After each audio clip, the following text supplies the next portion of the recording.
ఇలాగే చేసి ఎందుకు పనికిరాడని చెప్పి ఏదో ఒక రోజు పావని భాస్కర్లను ఇంట్లో నుంచి వెళ్ళగొట్టించేస్తుంది. ఉద్యోగంలోంచి తీయించింది, ఇంట్లో నుంచి పంపించలేదా? బావగారు చిన్నప్పుడు చెప్తూ ఉండేవారట, మావయ్య గారి తర్వాత బావగారి ఇంటి యజమాని అని. కేవలం భయం వల్ల ముందుకు రాలేకపోతున్నారు. ఆ భయం వల్లే తప్పులు చేస్తున్నారు. అది బావగారికి అర్థమయ్యేలా చేసి బావగారు సమర్థులని ఆయనకి తెలియజేయబోతున్నాను అత్తయ్య. భాస్కరు పావని వెళ్ళిపోయిన తర్వాత అఖిల్ హారికలను పంపించేస్తుంది. తర్వాత వంతు నీది అన్నయ్యది, మీతో పాటు నేను. ఇలా అందర్నీ పంపించేసి ఇంట్లో తను మాత్రమే ఉండాలనుకుంటోంది వదినా. ఈ కుటుంబాన్ని ముక్కలు ముక్కలు చేయాలనుకుంటోంది. ఎప్పటికీ ఇంటి గుమ్మం ఒక్కటిగా ఉండాలన్నదే నా కోరిక అత్తయ్య. ఎవ్వరూ తక్కువ కాదని, అందరూ సమానమే అని అనుకునేలా చేయటమే నా లక్ష్యం. ఈ విషయం మీతోనే స్ట్రైట్గా చెప్పొచ్చు, కానీ చెబితే మీరు వేరేలా అపార్థం చేసుకుంటారని నా మనసుకి నేనే చెప్పుకుంటున్నాను.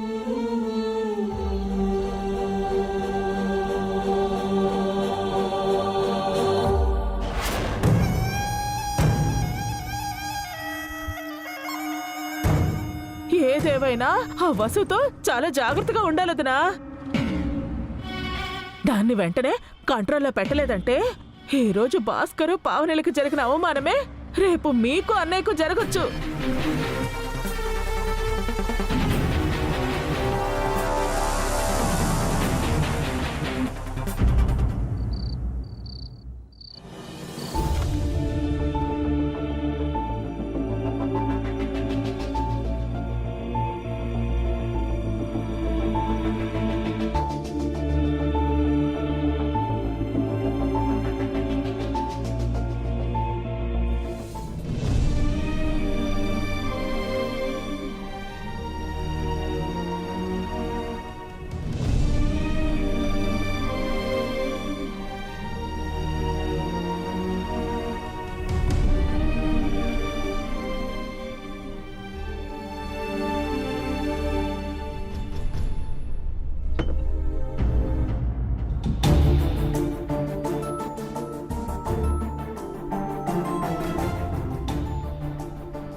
ఏంటండి, నాతో ఏమైనా చెప్పాలా? అది అంటే చెప్పండి. అంటే చెప్పచ్చో లేదో అని. తప్పకుండా చెప్పాల్సిన విషయం అయితే చెప్పండి, అవసరం లేదు అంటే చెప్పకండి.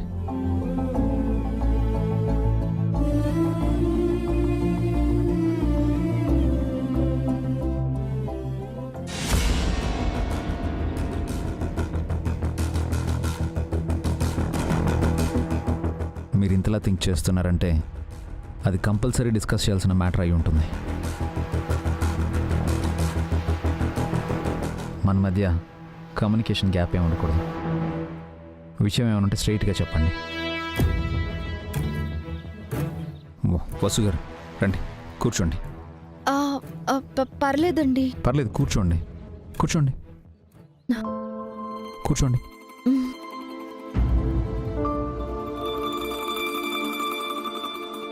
చెప్పండి. అది మీరు బావగారితో అలా మాట్లాడకుండా ఉండాల్సింది. తప్పుగా ఏం మాట్లాడాను? అంటే బావగారు తప్పు చేశారు అని అందరి ముందు అన్నారు కదా. అది దాచిపెట్టాల్సిన విషయం కాదు కదా. అలా అని కాదు, మీరు పర్సనల్గా బావగారితోనే చెప్పుంటే బాగుండేది అని. పర్సనల్గా చెప్పడానికి సంస్కృతి ఈవెంట్స్ నా పర్సనల్ కాదండి. అది ఈ కుటుంబ సంస్థ. అందులో ఏం జరుగుతుందో అందరికీ తెలియాలి. అంటే బావగారు మీకంటే పెద్దవారు కదా. మీరలా హార్ష్గా మాట్లాడితే బాధపడతారు కదా. చెయ్యని తప్పుకు నిందిస్తే అన్నయ్య బాధపడాలి, కానీ చేసిన తప్పు గురించి చెప్తే బాధపడాల్సిన అవసరం ఏముందండి? అందరి ముందు మాట అనిపించుకోవడం బాధే కదండి. అందరూ అంటే పరాయి వాళ్ళు ఎవరున్నారు ఇక్కడ? అందరం ఫ్యామిలీ మెంబర్సే కదా. అయినా కూడా ఒక పెద్దరికం, ఆత్మాభిమానం, పరువు, గౌరవం ఉంటాయి కదండి. అన్నయ్య వేరు, ఈ ఫ్యామిలీ వేరు కాదండి. అదే ఎవరైనా ఈ ఫ్యామిలీలో ఎవరైనా ఒక మంచి పని చేస్తే అది ఫ్యామిలీకి యూజ్ అవుతుంది. ఒకరు తప్పు చేస్తే అది కూడా ఈ ఫ్యామిలీకి ఎఫెక్ట్ అవుతుంది.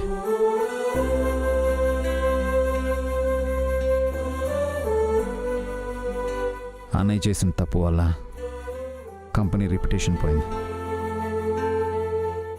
ఈవెంట్లో కట్ చేసిన మనీ అంతా మనమే భరించాల్సి వస్తుంది. ఇదంతా ఫ్యామిలీకి నష్టమే కదా. ఆ నష్టాన్ని అందరూ భరించాల్సిందే కదా. నిజమేనండి, కానీ తప్పులు జరగకుండా ఉండవు కదా. అందరూ తప్పులు చేస్తారు. కరెక్టేనండి. మనం ఏం తప్పు చేసామో తెలుసుకోవాలి. మళ్ళీ ఆ తప్పు చేయకుండా జాగ్రత్త పడాలి. కానీ మీరు బావగారికి అవకాశం ఇవ్వలేదు కదా. ఈవెంట్ పని చేయొద్దని తెగేసి చెప్పేశారు. అన్నయ్య హ్యాండిల్ చేయలేడండి. అది అర్థమయ్యేలా మాట్లాడాను. మీరు అలా అంటే బావగారు హర్ట్ అవుతారు కదా. ఇంకొక అవకాశం ఇచ్చి చూడాల్సింది. తన వల్ల నష్టం అవుతుందని తెలిసినప్పుడు అన్నయ్య ఏం బాధపడ్డా. తనకొచ్చిన పని మాత్రమే చేస్తాడు. మీరిలా అనుకుంటున్నారు, కానీ పరిస్థితి వేరేలా ఉంటే? వేరేగా అంటే? బావగారు పావని అక్క హర్ట్ అయ్యి మిమ్మల్ని అపార్థం చేసుకుంటే?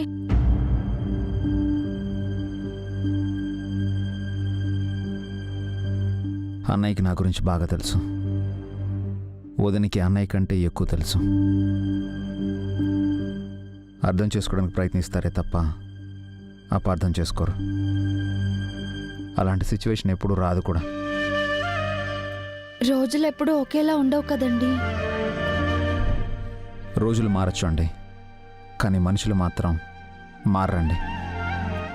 అన్నయ్య వదిల మీద నాకు ఆ నమ్మకం ఉంది. అత్తయ్య మామయ్య కూడా ఫీల్ అయి ఉంటారు కదా. నా దగ్గర నాన్నకి అమ్మకి మొహమాటం ఏం లేదు. నేను చేసిన తప్పు అనిపించుంటే అప్పుడే చెప్పుండేవాళ్ళు. మీరు చెప్పాక మౌనంగా ఉండిపోయారేమో. వాళ్ళకి నా దగ్గర మొహమాటం లేదని ఇప్పుడే చెప్పాను కదండి.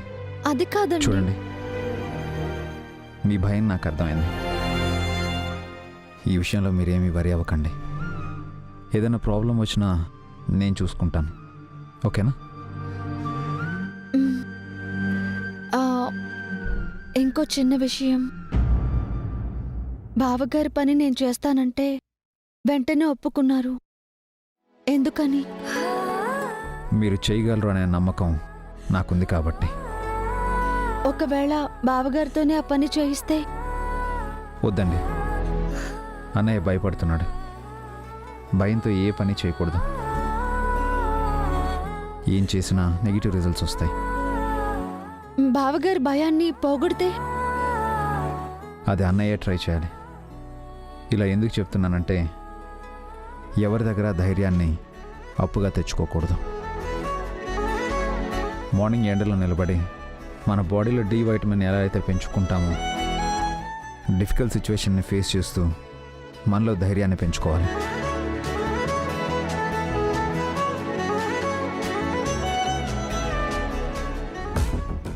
బావగారికి ఇప్పుడు కావాల్సింది ధైర్యం అన్నమాట. అయితే బావగారిని బ్రేవ్ చేయాలి.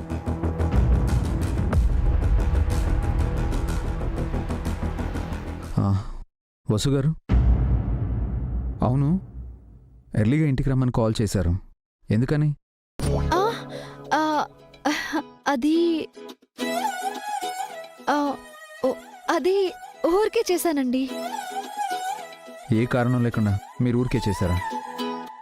ఈ పరిస్థితుల్లో ఆ కారణం ఎలా చెప్పగలను? చెప్పండి. అది కూడా డిస్కస్ చేయాల్సిన మ్యాటరేనా? ఆహా, ఆ, లేదండి. ఇప్పుడు ఆ డిస్కషన్ అస్సలు అవసరం లేదు. ఓకే.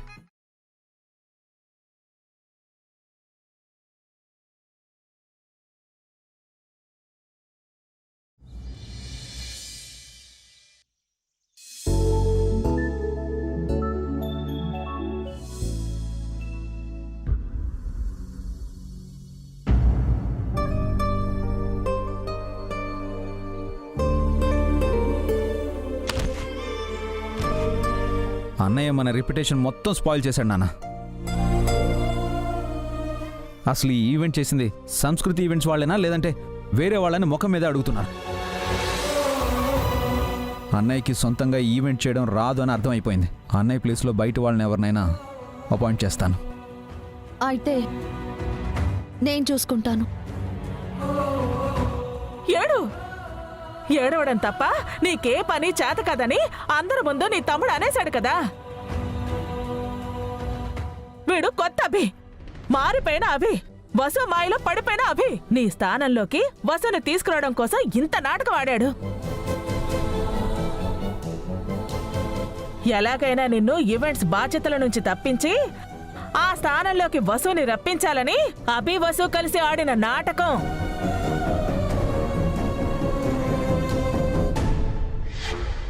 గుడ్ మార్నింగ్ అక్క. నాకన్నా ముందే లేచావే. ఏంటో ఈ చలికి పొద్దున్నే లేవబుద్ధి కావడం లేదు, బద్ధకంగా ఉంటుంది.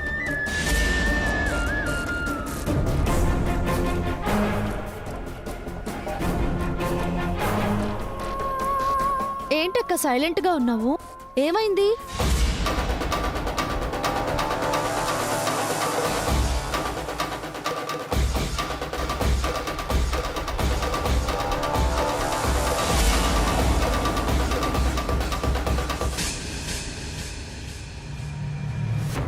ఏం లేదు వసు.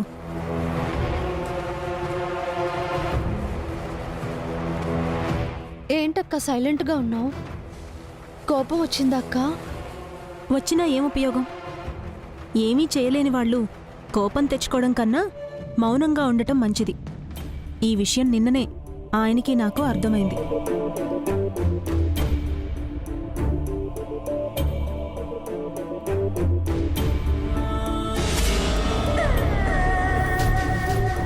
మీరు హర్ట్ అయినట్టున్నారు. సారీ అక్క. మేం హర్ట్ అయితే ఎవరికి బాధ? ఎవరి బాధ వాళ్ళకే. ఏంటక్క అలా వేరు చేసి మాట్లాడుతున్నావు? తేడా ఉంది కాబట్టే మాట్లాడుతున్నాను. అయితే తేడా వచ్చిందన్నమాట. వసుతో పావని వేరు పడుతోందన్నమాట. నా పాచిక భలే పారిందే. ఇప్పుడేం తేడా వచ్చింది? ఏమైంది? అంతా తెలిసి అడగటం వెటకారమవుతుంది.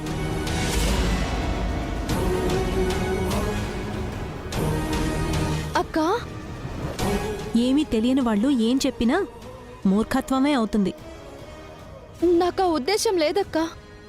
నా గురించి నీకు తెలుసు కదా. ఇప్పుడిప్పుడే తెలుస్తోంది. ఇద్దరి మధ్యన నిప్పు రాసుకుంటోంది. ఇప్పుడు తెలియడం ఏంటక్క? ఈ ఇంట్లో అందరికంటే నువ్వే నన్ను ఎక్కువగా అర్థం చేసుకున్నావు. లేదు, అర్థం చేసుకున్నాను అనుకున్నాను. అంటే అంటే ఏంటక్క? కొన్ని అర్థాలకు అర్థాలు వేరు అని. ఏం మాట్లాడుతున్నావు అక్క? నేనేం మాట్లాడతాను? నా భర్త ఒక అమాయకుడు, ఏ పని చెయ్యడం చేతకానివాడు, ఎందుకు పనికిరానివాడు. అలా అని నేను అన్నానా అక్క? అభి చేత అనిపించావు కదా.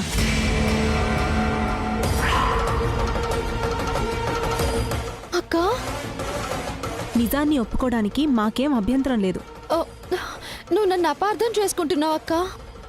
ఇప్పుడిప్పుడే అర్థం చేసుకుంటున్నాను. అక్క,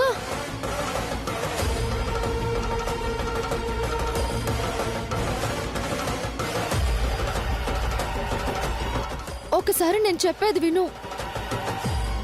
అందరి ముందు చెప్పేశావు కదా, ఇంకా ఏం వినాలి నేను? నేను అలా ఎందుకు చెప్పానంటే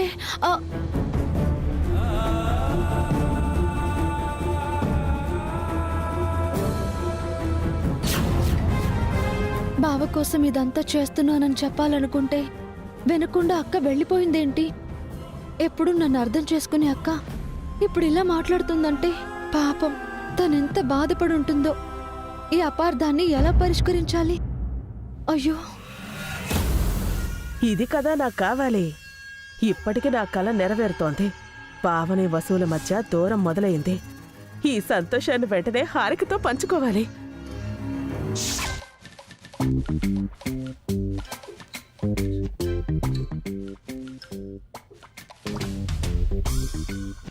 ఏయ్, ఏంటే ఇక నువ్వు గేమ్ ఆడుతూ కూర్చున్నావు? కిచెన్లోకి వెళ్ళి వదిలినకి హెల్ప్ చేయొచ్చు కదా. నీకు నాకు ఈ ఇంట్లో పని చేసే ఛాన్స్ ఎవరిస్తున్నారు అఖిల్? బిజినెస్ పనులు మీ అభి అన్నే చూసుకుంటున్నారు, ఇంటి పనులు మీ వసు వదిన చూసుకుంటుంది. ఇక మనకు పనేముంది, గుర్తింపేముంది? పొద్దున్నే స్టార్ట్ చేసావా? నువ్వు ఇంకా మూడ్లోంచి బయటికి రాలేదా? ఇది మూడు కాదు అఖిల్, మన ఐడెంటిటీ. ఈ విషయం నీకెందుకు అర్థం కావట్లేదో నాకు అర్థం కావట్లేదు. ఇది ఇలాగే కంటిన్యూ అయితే ఈ ఇంట్లో ఫర్నిచర్ కి మనకి పెద్ద తేడా ఏముండదు. మార్నింగ్ నీతో గొడవ పడే మూడ్ నాకు లేదు. కుదిరితే ఓ కాఫీ తెచ్చివు, హెడేక్గా ఉంది. అవును, నేను మాట్లాడుతుంటే మీకు తలనొప్పి వస్తుంది. ఆ తల్లో ఉన్న బ్రెయిన్ మాత్రం యూజ్ చేయవు.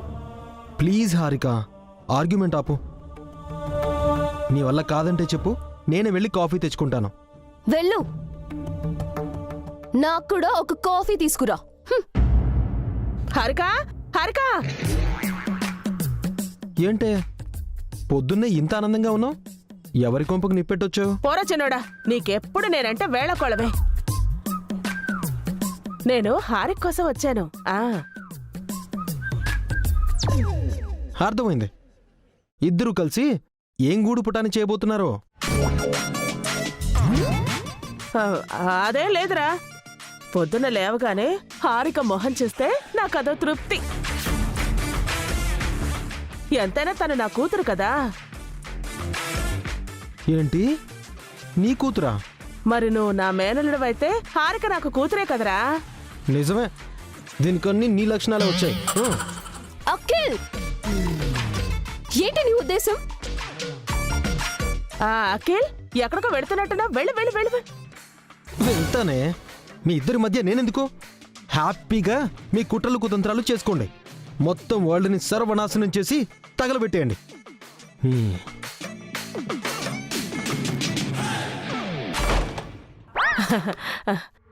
నువ్వు కూర్చో, నువ్వు కూర్చో, నువ్వు కూర్చో. ఈ మధ్య అఖిల్ గాడికి సెటర్లు ఎక్కువ అయ్యాయి. నువ్వేం ఫీల్ అవ్వకు హారిక, నీకోసం ఒక గుడ్ న్యూస్ మోసుకొచ్చాను. ఏంటా గుడ్ న్యూస్? జీవితంలో ఏది చూడాలని ఆశపడ్డామో, ఏది వినాలని కోరుకున్నామో, ఆ ఆశ కోరిక రెండూ నెరవేరాయి. కొంపదీసి మీకు పెళ్లి సంబంధం చూసారా ఏంటి? నాకు పెళ్ళి అంటే అదే కదా మీ జీవిత ఆశయము. నీకు కూడా సెటర్లు ఎక్కువయ్యాయి. ఆ, మరి మీకు అంతకంటే గుడ్ న్యూస్ ఏముంటుంది? చెబితే ఎగిరి గంతేస్తావు. ఎగిరి గంతేసే ఓపిక అయితే లేదు కానీ ఏంటో చెప్పండి. ఇందాక కిచెన్లో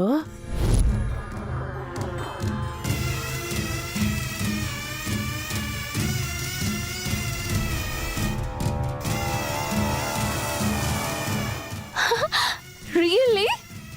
పావని అక్క వసు అక్కతో అలా మాట్లాడిందా?